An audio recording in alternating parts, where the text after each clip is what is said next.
बच्चों, आज के वीडियो में हम लोग वर्णों के उच्चारण स्थान जो संस्कृत विषय का एक महत्वपूर्ण प्रकरण है उस पर बात करेंगे। वर्णों के उच्चारण स्थान से हमारा तात्पर्य उन सभी वर्णों से है जो स्वर और व्यंजन के अंतर्गत आते हैं। इसके साथ ही जो अयोगवाह हैं जैसे अनुस्वार, विसर्ग, अनुनासिक, इनके भी उच्चारण स्थान आज के वीडियो में हम लोग जानेंगे।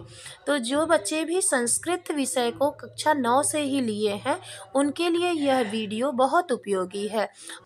और जिन बच्चों ने किसी कारणवश संस्कृत विषय को नहीं ले पाए हैं वह भी इस वीडियो को देखेंगे तो उन्हें भी लाभ होगा, क्योंकि हिंदी विषय जो है हमारा अनिवार्य, उसमें भी हमें अनिवार्य संस्कृत में इस तरह के प्रश्न देखने को मिलते हैं। और अनिवार्य संस्कृत में 33% तक आप लोगों को संस्कृत विषय पढ़ना पड़ता है हिंदी के अंतर्गत, तो वहाँ पे भी आपको इससे मदद मिलेगी। तो चलिए शुरू करते हैं आज के इस वीडियो को, आज के इस प्रकरण को। तो वर्णों के जो उच्चारण स्थान है वो यहाँ आप देख पा रहे होंगे स्लाइड पे भी। वर्णानाम नव उच्चारण स्थानानि सन्ति। वर्णों के 9 उच्चारण स्थान हैं। प्रथम कंठ, द्वितीय तालु, तृतीय मूर्धा, चतुर्थ दंत, पंचम ओष्ठ, षष्ठ नासिका, सप्तम कंठ तालु, अष्टम कंठ ओष्ठ और नवम दंत ओष्ठ। इस प्रकार आप लोगों ने 9 उच्चारण स्थानों को देखा। वर्णों के उच्चारण स्थान, इसमें स्वर वर्ण भी हैं और व्यंजन वर्ण भी हैं, साथ ही अनुस्वार, विसर्ग इत्यादि भी हैं। अब हम देखते हैं कि इन उच्चारण स्थानों को याद करने के लिए हम कुछ सूत्रों को याद कर लेंगे तो ये बहुत ही आसानी से हमें याद हो जाएंगे। सूत्र अर्थात ट्रिक हम कहें तो बच्चों को अच्छे से समझ में आएगा।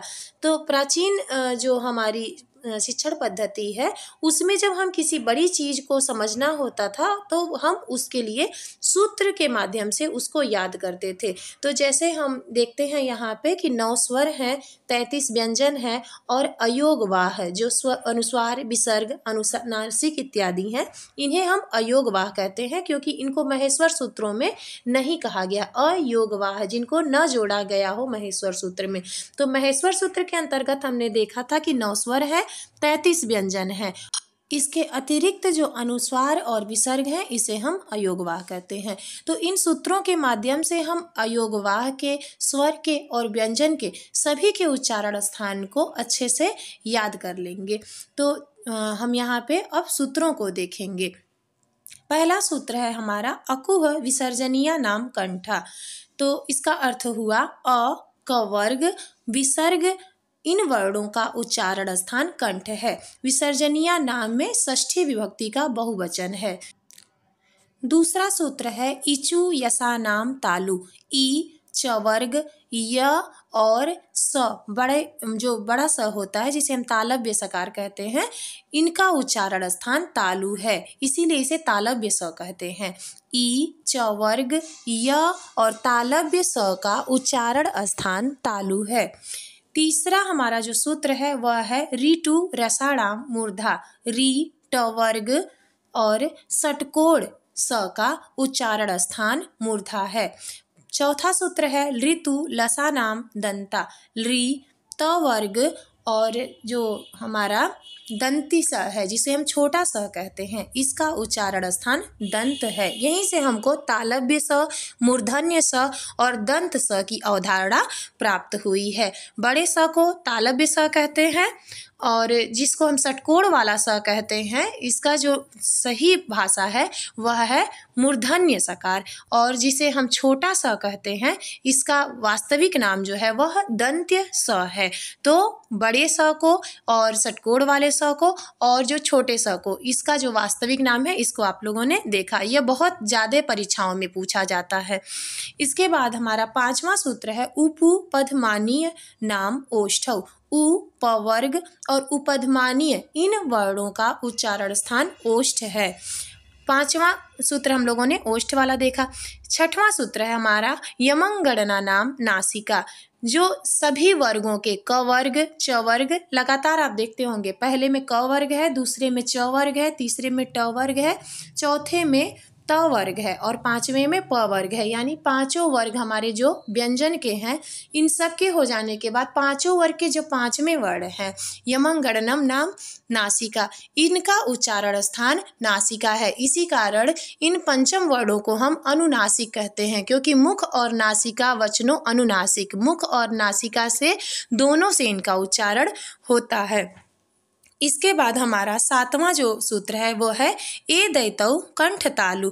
ए और ऐ का उच्चारण स्थान कंठ और तालु दोनों है। पहला कंठ था, फिर तालु था, और यहाँ पे हम देख रहे हैं कि इनका उच्चारण स्थान ए और ऐ का उच्चारण स्थान कंठ और तालु दोनों है। आठवां सूत्र है हमारा ओ दौतौ कंठोष्ठ। ओ और औ का उच्चारण स्थान कंठ और ओष्ठ दोनों है। अंतिम और नौवां सूत्र जो हमारा है वह है वकारस्य दंत ओष्ठ। वह जो वर्ड है उसका उच्चारण स्थान दंत ओष्ठ दोनों ही है। तो इस प्रकार हमने देखा कि क वर्ग का उच्चारण स्थान कंठ, च वर्ग का तालु, ट वर्ग का मूर्धा, त वर्ग का दंत, प वर्ग का ओष्ठ। तो जो हम व्यंजन में देखते हैं, जब हमने पिछली वीडियो में देखा था महेश्वर सूत्र को, तो वहाँ हमने स्वर के प्रकार और व्यंजन के प्रकार दोनों बताए थे। स्वर के ह्रस्व दीर्घ प्लुत 3 प्रकार होते हैं, व्यंजन के अंतस्थ ऊष्म स्पर्श इत्यादि। तो इस प्रकार आज के वीडियो में हमने वर्णों के उच्चारण स्थान से संबंधित प्रश्नों को देखा कि मुख के किस भाग से किस वर्ण का उच्चारण हम लोग करेंगे, चाहे वो स्वर हो, चाहे व्यंजन हो, चाहे अयोग वाह हो।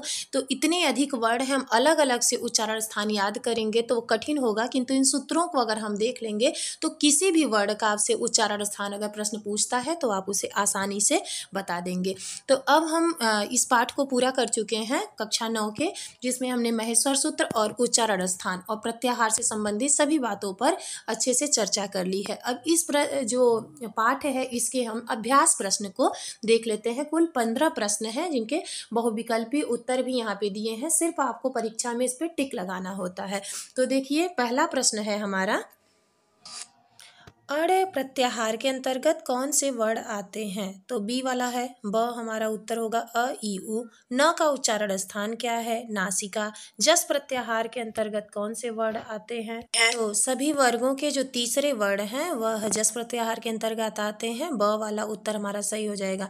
चौथा प्रश्न है हमारा, एच प्रत्याहार के वर्ण कौन से हैं? तो अ ए ओ ऐ औ। इक प्रत्याहार के अंतर्गत आने वाले वर्ण कौन से हैं? स उत्तर हो जाएगा। ई उ रील री। सर प्रत्याहार के अंतर्गत आने वाले वर्ण हैं स। अक प्रत्याहार के अंतर्गत आने वाले वर्ण हैं हमारा ब वाला उत्तर सही हो जाएगा। अ ई उ रील री। यड़ प्रत्याहार के अंतर्गत आने वाले वर्ण हैं य व र ल। ये सबसे इम्पॉर्टेंट है, यड़ प्रत्याहार बहुत पूछा जाता है। इसके बाद है 9वां प्रश्न, चर प्रत्याहार के अंतर्गत आने वाले वर्ण, इसमें हमारा स वाला उत्तर सही हो जाएगा। च ट त क प स। झस प्रत्याहार के अंतर्गत आने वाले वर्ण हैं अ वाला उत्तर हमारा सही हो जाएगा। प्रश्न संख्या 11 है, अंग प्रत्याहार के अंतर्गत आने वाले वर्ण कौन से हैं? स वाला उत्तर सही हो जाएगा हमारा। अयुड रीलिक योंग मिलकर के ये स वाला उत्तर। महेश्वर सूत्रों की संख्या कितनी है? 14। यह भी सबसे इंपॉर्टेंट क्वेश्चन है। अच प्रत्याहार के अंतर्गत आने वाले वर्ण है, यह भी बहुत इंपॉर्टेंट है क्योंकि अच को हम स्वर कहते हैं, इसमें 9 स्वर आ जाएंगे, हमारा ब वाला उत्तर सही हो जाएगा। 14वां प्रश्न हमारा, जस प्रत्याहार के अंतर्गत कौन से वर्ण आते हैं? प्रश्न देखिए रिपीट हो रहा है। ब सभी वर्गों के तृतीय वर्ण। अम प्रत्याहार के अंतर्गत आने वाले वर्णों की संख्या क्या है? तो यहाँ पे हमारा स वाला उत्तर सही हो जाएगा। इस प्रकार आज के इस वीडियो में हमने 15 बहुविकल्पीय प्रश्नों को भी देखा, इस पाठ के पूरे अभ्यास प्रश्न को भी हमने हल किया, महेश्वर सूत्र की पुनरावृत्ति भी हो गई और वर्णों के उच्चारण स्थान। तो आशा है आज के वीडियो से आपको बहुत कुछ सीखने को मिला है। तो इस प्रकार आप देखते रहिए लक्ष्य संस्कृत एवं संस्कृति को, और संस्कृत पढ़ते रहिए और पढ़ाते रहिए। तो आज के लिए बस इतना ही। नमः संस्कृताय, नमो नमः।